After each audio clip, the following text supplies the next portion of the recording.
बिस्मिल्लाहिर्रहमानिर्रहीम। अस्सलाम वालेकुम dear viewers, Fauzia is here and it's my channel health and homeo by Fauzia. कैसे हैं आप सब लोग? मैं उम्मीद करती हूँ कि आप सब लोग खैर खैरियत से होंगे, बिल्कुल ठीक ठाक होंगे।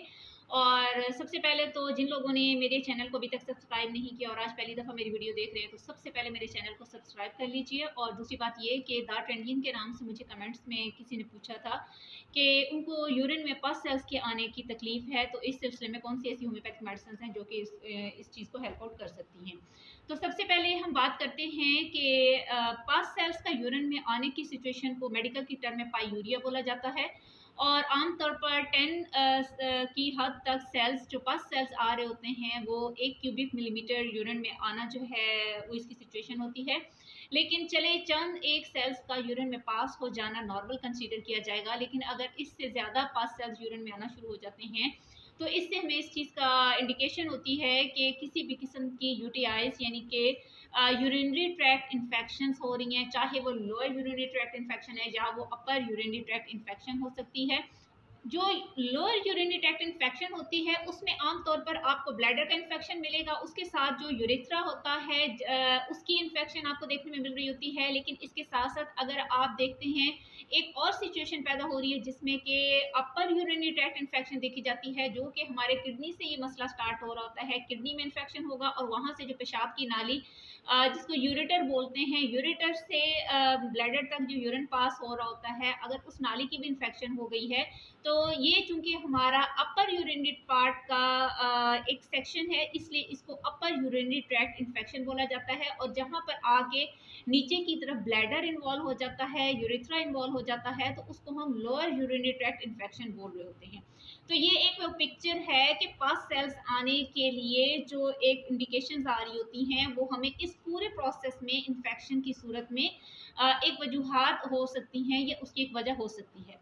इसके अलावा वजूहात की अगर हम बात करते हैं तो यूरिनरी ट्रैक्ट इन्फेक्शंस के अलावा एसटीडीज भी एक बहुत बड़ी रीज़न है यूरिन में पस सेल्स आने की। और एसटीडीज का मतलब होता है कि सेक्सुअली ट्रांसमिटेड जो डिजीज़ होती हैं वो इसकी कॉज हो सकती हैं। इसके अलावा किडनीज में स्टोन होना वो भी इस चीज़ की एक रीज़न हो सकती है। इसके अलावा यूरिनरी ट्रैक्ट इन्फेक्शन जो कि हमारे गुर्दे, यूरेटर और मसाने का सिस्टम है, ये पूरा जो पैसेज बन रहा है, अगर इसमें कहीं पे भी टीबी हो जाने की शिकायत हो जाती है तो वहाँ पर भी यूरिन में पास सेल्स आ रहे होते हैं।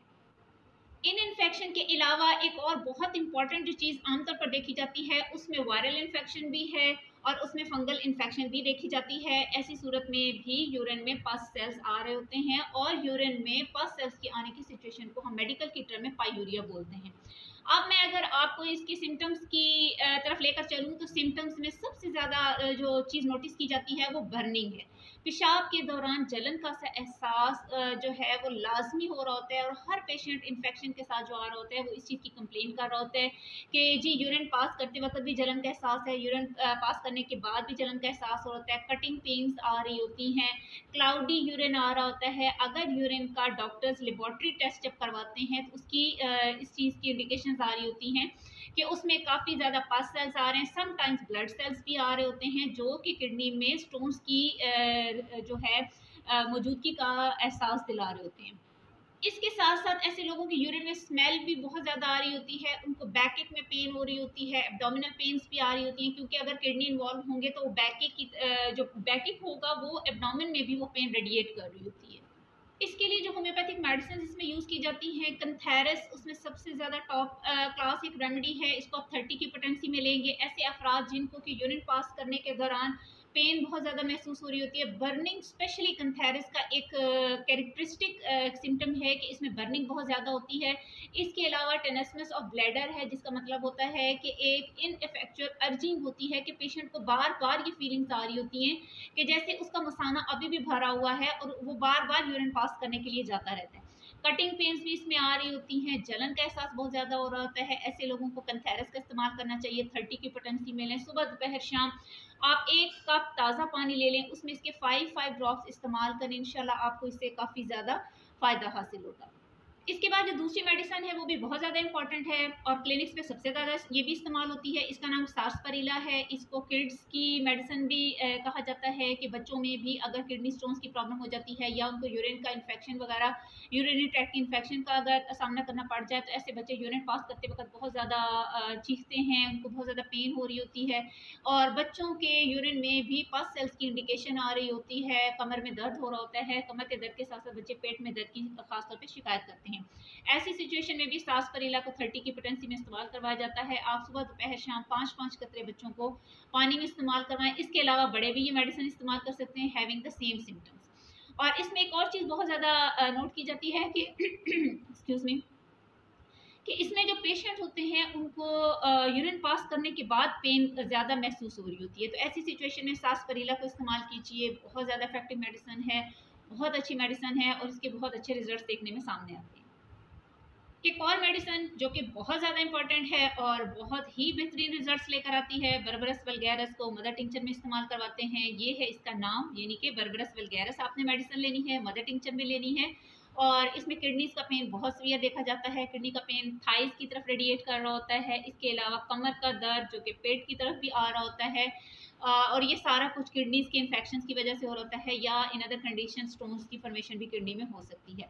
वहाँ पे आपने बर्बरस को दिन में 3 दफ़ा इसके 15 ड्रॉप्स ताज़े पानी में आपने इस्तेमाल करने हैं। इंशाल्लाह आपको बहुत जल्द इससे फ़ायदा हासिल होगा। बहुत इफेक्टिव मेडिसिन है और बहुत बेहतरीन रिजल्ट्स लेकर आती है। कम अज़ कम भी आपने 15 दिन इस मेडिसिन को इसी तरीके से इस्तेमाल करना है अगर एक्यूट फॉर्म है, और अगर तो क्रॉनिक प्रॉब्लम है तो आपने इसको कम अज़ कम पूरा 1 महीना सुबह शाम 10-10 ड्रॉप्स की सूरत में आपने इसको इस्तेमाल करना है। अब बात करते हैं उन लोगों की जिनको कि एसटीडीज का प्रॉब्लम है और इस एसटीडीज यानी कि सेक्सुअली ट्रांसमिटेड डिजीज की वजह से जिन लोगों को यूटीएस का प्रॉब्लम हो गया है और उनको यूरिन में काफ़ी ज़्यादा पेन महसूस हो रही है, तो उन लोगों ने जो मेडिसिन इस्तेमाल करनी है उसका नाम है क्लीमेटस। क्लीमेटस 30 की पोटेंसी में इस्तेमाल करेंगे। एक्यूट फॉर्म है तो आप इसको दिन में 3 से 4 दफ़ा भी इस्तेमाल कर सकते हैं और अगर क्रॉनिक इशू है तो आप दिन में 2 दफ़ा इसको सुबह शाम 5-5 कतरे बिफोर मील्स इस्तेमाल करें। इंशाल्लाह आपको इससे काफ़ी ज़्यादा अफाका होगा। इसके अलावा इसका एक और बहुत इंपॉर्टेंट सिम्टम देखा जाता है कि पेशेंट को यूरिन ड्रॉप बाय ड्रॉप आ रहा होता है, कतरों की शक्ल में उसको ड्रॉप की सूरत में यूरिन पास हो रहा होता है और इसमें भी एक अनयूजुअल सी डिज़ायर होती है कि पेशेंट को बार बार यूरिन पास करने के लिए जाना पड़ता है। ऐसी सिचुएशन में आपने क्लीमेटस का इस्तेमाल करना है। मैंने आपको पहले ही बता दिया, अगर तो एक्यूट फॉर्म है यानी कि बहुत शिद्दत है इस वक्त मर्ज में तो आप दिन में 3 से 4 दफ़ा इसे इस्तेमाल करें। अगर क्रॉनिक है, काफ़ी पुराना मर्ज है, तो आप दिन में 2 दफ़ा इस्तेमाल करें। इंशाल्लाह 2 से 3 महीनों के अंदर आपका ये मसला ख़त्म हो जाएगा। लास्ट पे एक सबसे ज़्यादा इंपॉर्टेंट मेडिसिन आपको बताती चलूँ जो कि बहुत ज़्यादा इंपॉर्टेंट है, मर्क, इसका नाम है। 30th की पोटेंसी में ही इस्तेमाल करवाएंगे और यूटीआईज का मसला है, पेशाब में अगर पस बहुत ज़्यादा आ रही है। इसके अलावा इसमें जो यूरिन होता है वो बहुत ज़्यादा हॉट फील हो रहा होता है और पेशेंट को इसमें भी पेन जो है वो बहुत ज़्यादा हो रही होती है और इसमें भी यूरिन ड्रॉप बाय ड्रॉप आ रहा होता है। तो ऐसी सिचुएशन में आपने मर्क को 30 में दिन में 3 दफ़ा इस्तेमाल करना है। इंशाल्लाह काफ़ी ज़्यादा इफेक्टिव मेडिसिन है, बहुत अच्छे इसके रिजल्ट देखने में सामने आते हैं, आपको इससे काफ़ी ज़्यादा फ़ायदा हासिल होगा। मैं उम्मीद करती हूँ कि कमेंट में जिन्होंने मुझसे ये चीज़ पूछी थी, आई होप कि उनको ये चीज़ें क्लियर हो गई होंगी और उनको जिस तरह के भी सिम्टम्स आ रहे हैं मैंने उनको रिप्लाई भी किया था कि आप काइंडली मुझे अपने सिम्टम्स डिटेल के साथ बता दें। एनीवेज मैंने जितनी भी मेडिसिन का जिक्र यहाँ पे किया है, आई होप कि आपको इन मेडिसिन में से कोई एक भी सूट कर जाए और आपको अल्लाह ताला उससे बहुत ज़्यादा शिफा दे, अल्लाह ताला आपको सेहत और तंदुरुस्ती अता करे। इंशाल्लाह एक नई मेडिसिन के साथ दोबारा आपसे मुलाकात होगी, तब तक अल्लाह।